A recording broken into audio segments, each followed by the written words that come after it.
Mon aventure en Mongolie, ça a été incroyable de par les rencontres que j'ai pu faire avec les nomades et les paysages que j'ai pu rencontrer.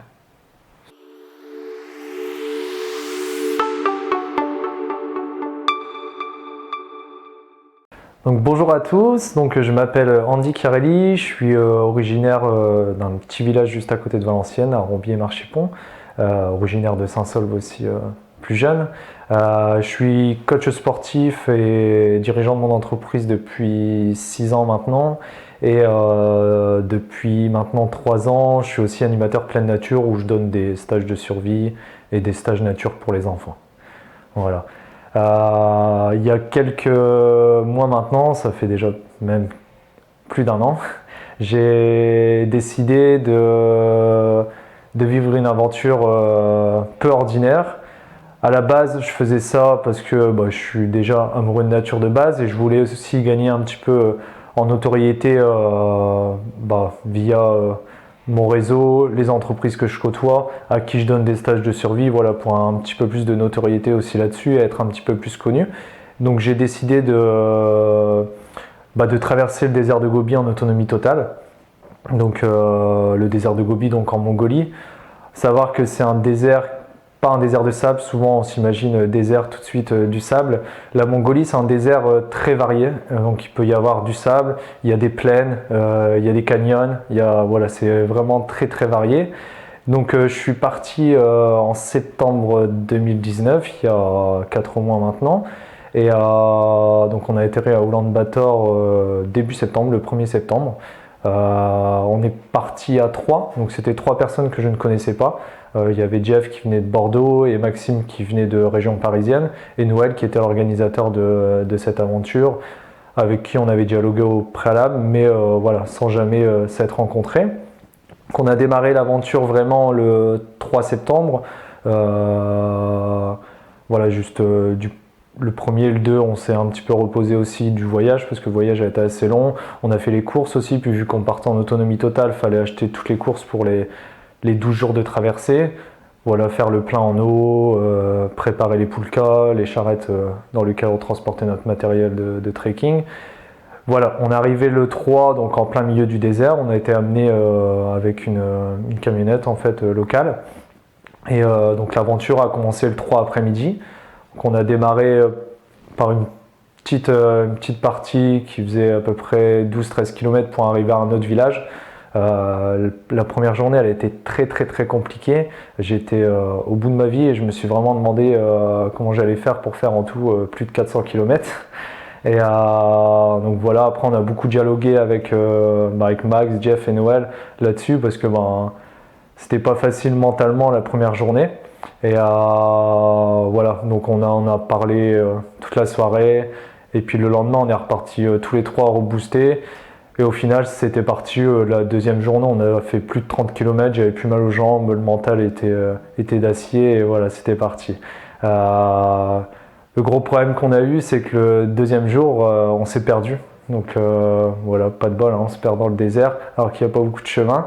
Mais on a pris le mauvais, il y avait 2 chemins, on a pris le mauvais, on s'est retrouvé dans un canyon. En fait, c'était pas un chemin, c'était un chemin qui avait été créé par un lit de rivière. Et donc en fait, on s'est retrouvé là-dedans. Donc très compliqué d'avancer parce que c'était vraiment des petits graviers, comme vous pouvez avoir dans le fond d'une rivière classique.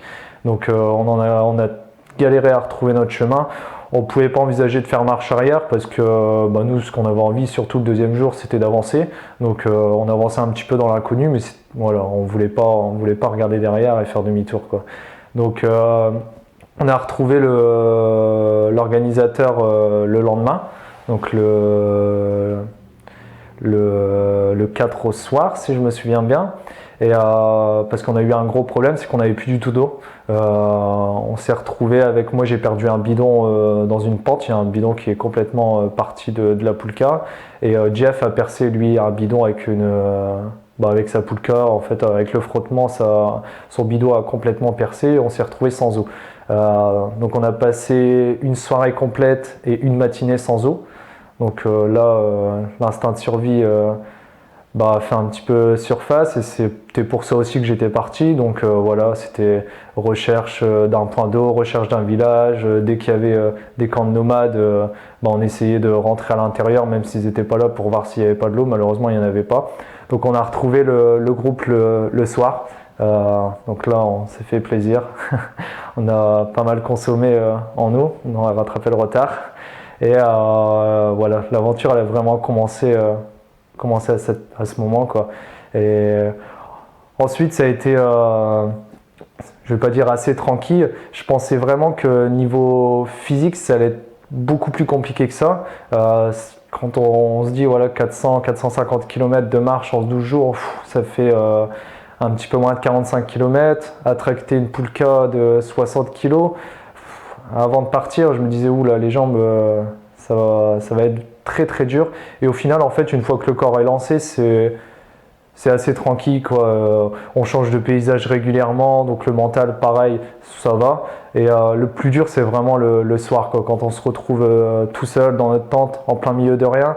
Là, c'est vrai que c'est un petit peu compliqué parce qu'on pense un petit peu à la famille, voilà, ma fille que j'ai laissée tout seul, avec ma femme que j'ai laissée aussi, qui doit s'occuper de tout. Donc voilà, le soir, ça cogite un petit peu, mais bon, on est tellement fatigué qu'on s'endort assez vite, quoi.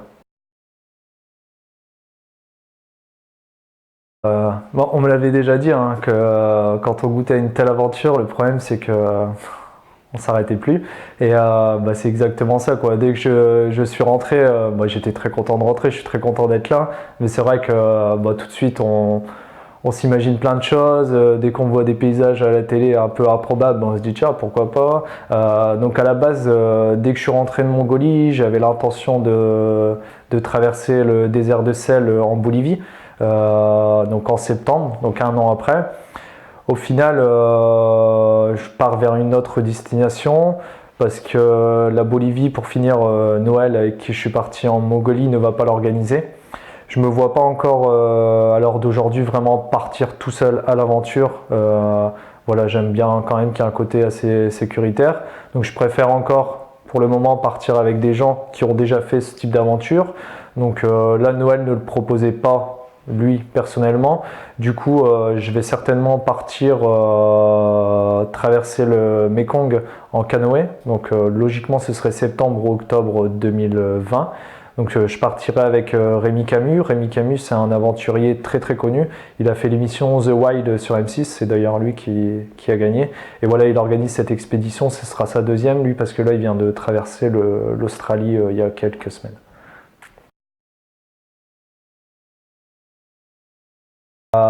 Alors d'abord, je voulais dire un grand merci à mes sponsors parce que vous vous doutez qu'une telle aventure ça a vraiment un coût parce que le matériel déjà coûte très cher parce que on doit partir très léger donc dès que c'est assez technique c'est cher. Donc voilà, j'ai eu 5 entreprises qui m'ont suivi sur cette aventure. Donc j'ai 8 réseaux qui m'a suivi. J'ai Camera Protect, Fortec, donc c'est une usine qui fabrique des fenêtres. J'ai Leclerc et j'ai l'entreprise CEPUM, une entreprise de communication. Donc voilà, je voulais leur dire d'abord un grand merci à eux parce que sans leur aide, je serais jamais parti en Mongolie, quoi.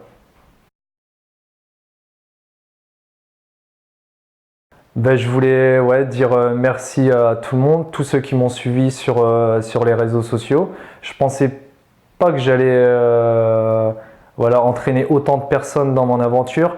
Je pense que certaines personnes en avaient besoin aussi de voir un petit peu ce qui se passe autour d'eux. Il y a des personnes malheureusement qui ne peuvent plus voyager ou bien plus très loin et du coup je les ai fait un petit peu voyager pendant 3 semaines. J'ai reçu des messages très touchants de gens qui me disaient merci, merci de partager ça, merci de nous faire vivre ça et c'était pas le but au départ et au final ça m'a vraiment touché, ouais. Donc merci beaucoup à vous tous.